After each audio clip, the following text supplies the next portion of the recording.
नमस्कार दोस्तों, स्वागत है आपके अपने चैनल हिंदी कार्टून सुनो में।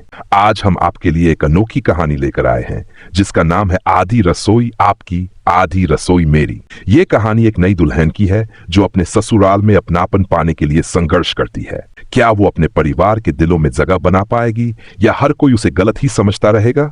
तो चलिए दोस्तों, सुनते हैं इस दिलचस्प कहानी को। कहानी की शुरुआत होती है बबली से, जो हाल ही में शादी करके नए घर में आई है। उसका सामना होता है उसकी सास गायत्री से, जो घर की मुखिया है।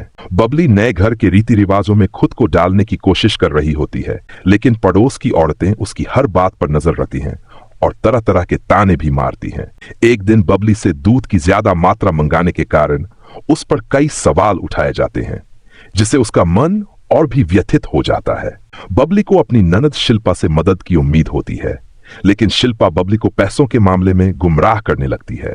जब बबली अपने मेहनत की कमाई शिल्पा के हवाले करती है, तो शिल्पा सास के सामने गलतफहमी पैदा कर देती है कि बबली घर पर हावी हो रही है। क्या बबली इस जाल से खुद को बचा पाएगी? क्या वो अपनी जगह बना पाएगी या इन गलतफहमियों में खो जाएगी?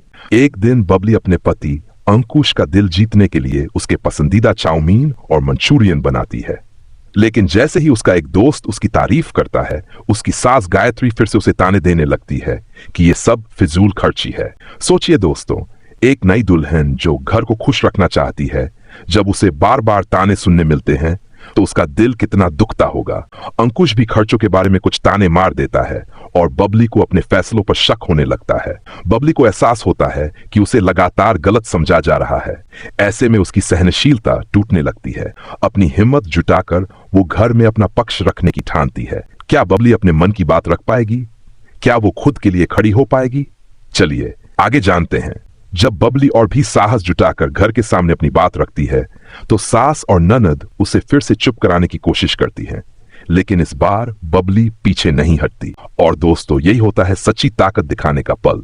वो खुलेआम कह देती है कि अब वो इस अपमान को और नहीं सहेगी। वो अपने पैसे खर्च करना चाहती है और अपनी रसोई संभालना चाहती है। आखिरकार वो घर के पास ही एक किराए के मकान में जाकर अपने लिए खाना बनाती है और खुलकर जीने का फैसला करती है। बबली के इस कदम से पड़ोसी भी चौंक जाते हैं और धीरे धीरे उसकी सास को एहसास होने लगता है कि शायद उसने बबली के साथ कुछ ज्यादती की है। बबली की मेहनत और उसकी बातें सुनकर अब पड़ोस की औरतें भी उसकी हिम्मत की तारीफ करने लगती हैं। क्या इस बदलाव से बबली और उसके ससुराल वालों के बीच रिश्ते सुधर पाएंगे? अंततः गायत्री को अपनी गलतियों का एहसास होता है। वो बबली से माफी मांगती है और एक नई शुरुआत का प्रस्ताव रखती है।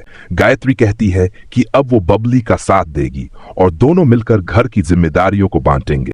अंकुश भी अब बबली का साथ देने के लिए तैयार हो जाता है और एक नई शुरुआत होती है। इस नए तालमेल से घर का माहौल बदल जाता है। अब बबली अपनी रसोई में अपनी पसंद का खाना बनाती है और गायत्री उसकी मदद करती है। दोनों के इस नए संबंध को देखकर पड़ोसियों में भी एक नई चर्चा शुरू हो जाती है कि कैसे एक बहू और सास जब एक दूसरे को समझती हैं तो उनका घर भी खुशहाल हो जाता है। तो दोस्तों, ये थी हमारी आज की कहानी, आधी रसोई आपकी आधी रसोई मेरी। इस कहानी से हमें सीख मिलती है कि कभी कभी अपने हक के लिए खड़े होना ही सबसे सही कदम होता है। अगर आपको कहानी अच्छी लगी हो तो हमारे चैनल हिंदी कार्टून सुनो को सब्सक्राइब करना न भूलें। ऐसी ही और कहानियों के लिए जुड़े रहें और अगली कहानी में मिलते हैं। तब तक के लिए खुश रहिए और सीखते रहिए।